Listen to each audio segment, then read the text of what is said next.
Welcome to Cheater Confessions. Let's get started with today's story.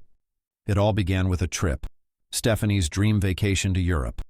She'd been planning it for years, saving up, collecting guidebooks, watching travel shows on TV. "I just need a break," she'd said, her voice carrying the weight of a decade of routine. "I'll be gone for a week, and when I get back, we'll be better than ever. Rebecca, Rachel, and I are going together with a travel group. It's all planned out, and we'll have a guide the entire time." I'd nodded, smiled, encouraged her. "You deserve it, Stephanie. Go enjoy yourself." The truth was I didn't mind her going. Work had been brutal lately, and a little space sounded like a good idea for both of us. Or at least, that's what I told myself. The first few days she was gone, everything felt normal. We texted every day, exchanged photos, and kept in touch whenever we could. She sent me pictures of the Eiffel Tower, the canals of Venice, and plates of exotic-looking food. She looked happy, radiant even. I missed her, but I also relished the quiet. It was during the last couple of days that things started to shift.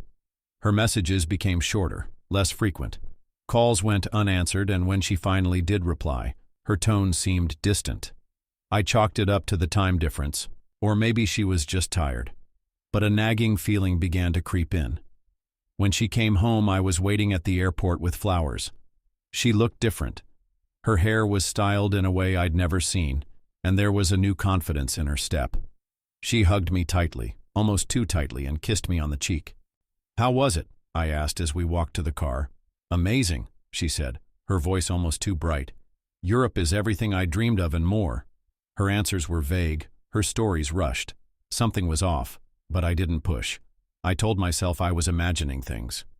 Later that night, as I sat on the couch watching TV, my phone buzzed. It was a message from Rebecca, one of Stephanie's friends who'd been with her on the trip.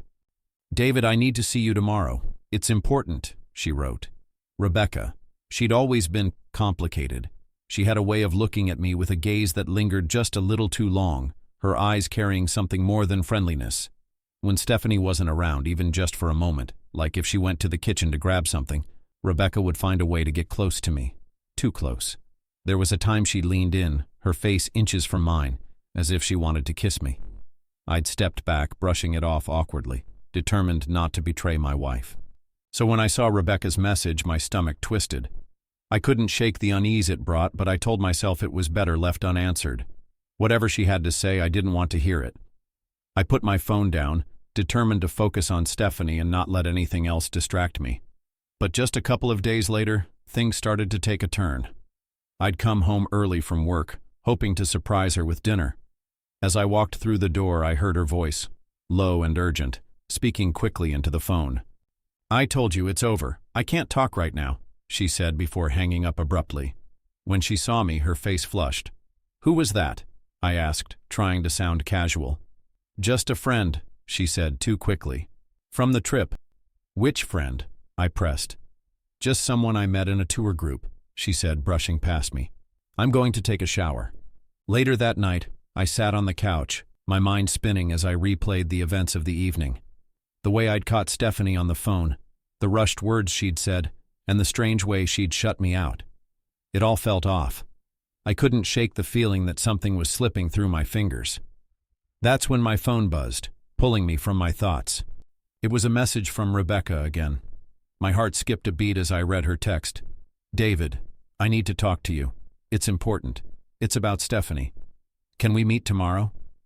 The urgency in her message and the fact that she wanted to tell me something important about my wife made me uneasy, like she knew something I didn't. I couldn't ignore it. I typed back, almost against my better judgment. "Sure. What's going on?" She replied quickly, "I'll explain everything in person." The next day we met at a quiet cafe on the other side of town. Rebecca was already there, nursing a cup of coffee, her face unusually serious. "Thanks for coming," she said as I sat down. "What's this about?" I asked, skipping the pleasantries. She hesitated, her eyes darting around like she was afraid of being overheard. Then she pulled out her phone. "I didn't know how to tell you this, David, but I think you deserve to know the truth." "What truth?" I asked, my stomach tightening. Without a word, she handed me her phone. On the screen was a photo of Stephanie. She was in a cozy embrace with a man I didn't recognize. They were standing by what looked like a cobblestone street, her arms wrapped around his neck, their faces close. I felt like the air had been sucked out of the room. "There's more," Rebecca said softly, swiping to the next image. This one was worse. Stephanie and the same man kissing, their faces lit up like they didn't have a care in the world. And then came the video. It was short, just a few seconds, but it was damning. Stephanie was laughing, holding the man's hand and leaning in to kiss him again. "That man," Rebecca said. "He was in our travel group. His name is Josh. They were inseparable by the end of the trip." I stared at the screen, my mind racing. "Why are you showing me this?" I finally asked, my voice tight. "Because you deserve better," Rebecca said, reaching out to touch my hand. I didn't want to get involved, but I couldn't just stay quiet anymore. Her touch lingered for a moment, and I pulled my hand away. "I need to talk to Stephanie." Rebecca nodded. "I'm sorry, David. I really am." I went home that evening, my mind a storm of anger and betrayal. Stephanie was sitting on the couch, scrolling through her phone like nothing had happened. "We need to talk," I said, my voice sharper than I intended. She looked up, her eyes wary. "What's wrong?" I held up my phone, showing her the photos Rebecca had sent me. "Care to explain this?" Her face went pale, and for a moment she was speechless. Finally she stammered, "What is this? Where did you get these photos?" I stared at her, my anger barely contained. "You didn't think I'd find out?" "Really, Stephanie?" She stood up slowly, her hands trembling as she reached for her phone, likely trying to mask her reaction. "David, please. No."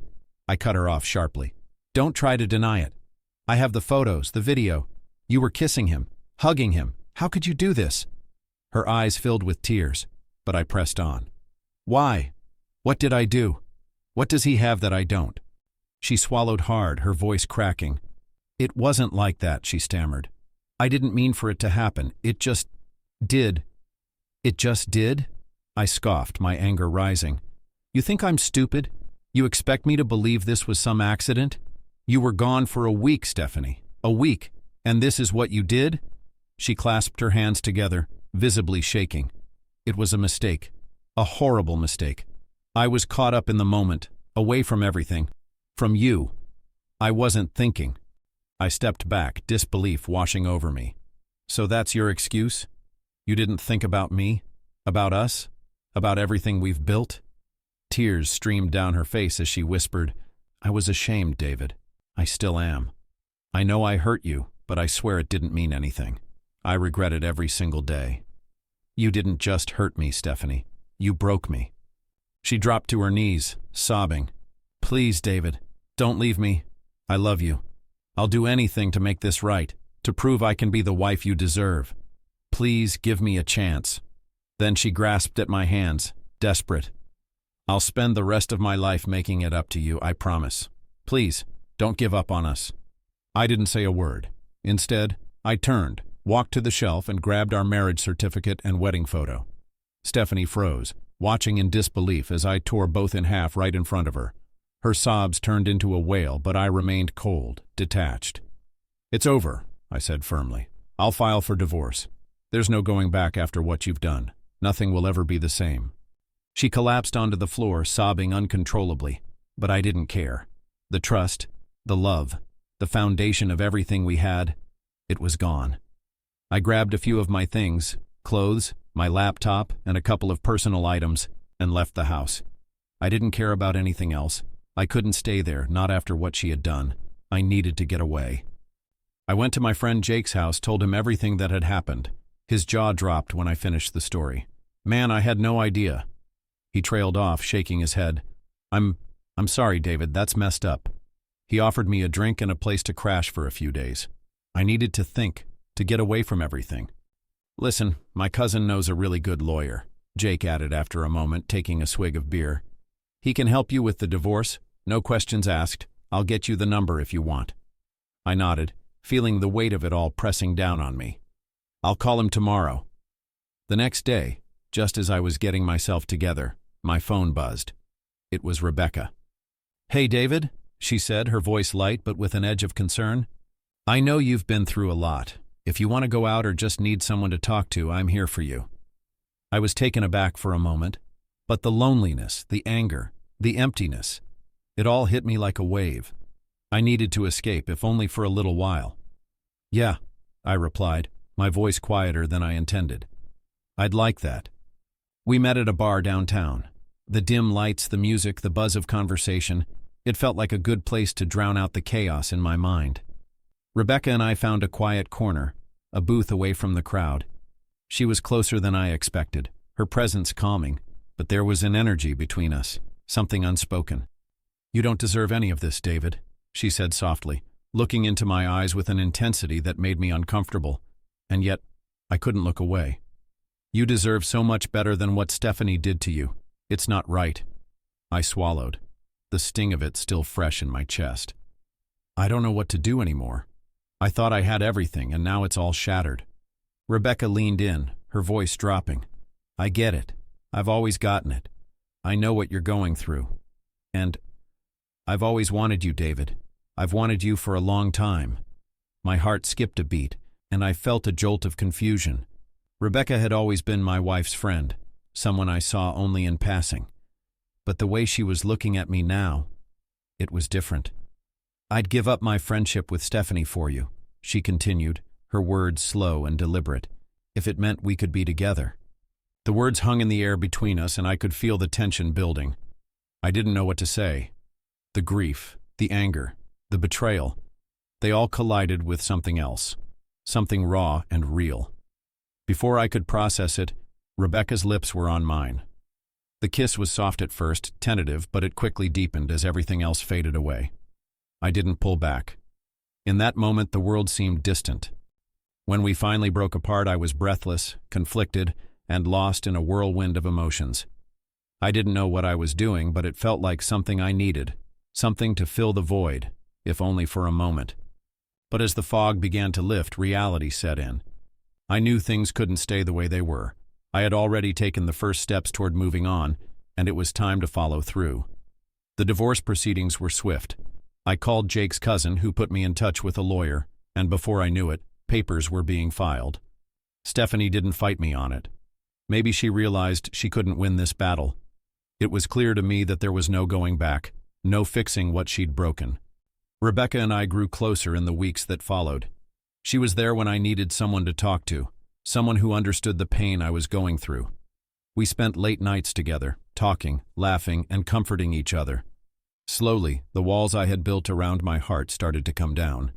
One afternoon, I was at Rebecca's house. We'd been spending more time together recently, and it felt like things between us were beginning to shift. I couldn't deny that I was starting to feel something real for her. I was sitting on the couch when I heard a knock at the door. Rebecca got up to answer it, and I didn't think much of it at first. But then the door opened, and there stood Stephanie, her face pale, her eyes wide with shock and disbelief. I was still wearing a robe, and when she saw me, her expression twisted with pain. "David," her voice cracked, and I could hear the raw emotion in it. "What is this? What the hell is going on here?" I didn't say anything. There was no need to explain. There was nothing left to say. Stephanie's gaze flickered between Rebecca and me, her eyes searching for something to hold on to. But I wasn't that person anymore, and she was beginning to see it. Rebecca, standing firm and calm, finally spoke up. "What do you want, Stephanie?" Stephanie's face twisted with disbelief. "I knew it. I knew you'd be with her." She stepped into the room, her voice shaking with anger and hurt. "How could you? After everything we had, you were the one I wanted. I made a mistake, but please, David, please forgive me. I'll do anything. I'm begging you." Tears welled up in her eyes as she turned toward me, her breath coming in ragged gasps. "I was wrong. I regret it every day. I'm sorry. I need you back. Please, David, we can fix this. We can start over." But I just stood there silent. The anger and the hurt that I'd felt for so long were now a part of the past. I had already made my decision, and so had she. Rebecca stepped forward, her voice soft but unwavering. "Stephanie, it's over. He's not coming back to you. He's made his choice." Stephanie's face crumpled with pain as she looked at Rebecca, then back at me. "You slut! How dare you take my husband from me? You were my friend." Her voice broke, and without another word she turned and stumbled toward the door. As the door slammed shut behind her, a heavy silence settled in the room. It was over. No more lies, no more guilt, just the quiet that followed the storm. Rebecca and I continued to build something new, something real. She was there for me in ways Stephanie never had been, and I found myself falling for her. Not out of spite or revenge, but because it just felt right. As for Stephanie, I never spoke to her again. It was done, and with Rebecca by my side, I knew that I could finally move on. Thank you for watching.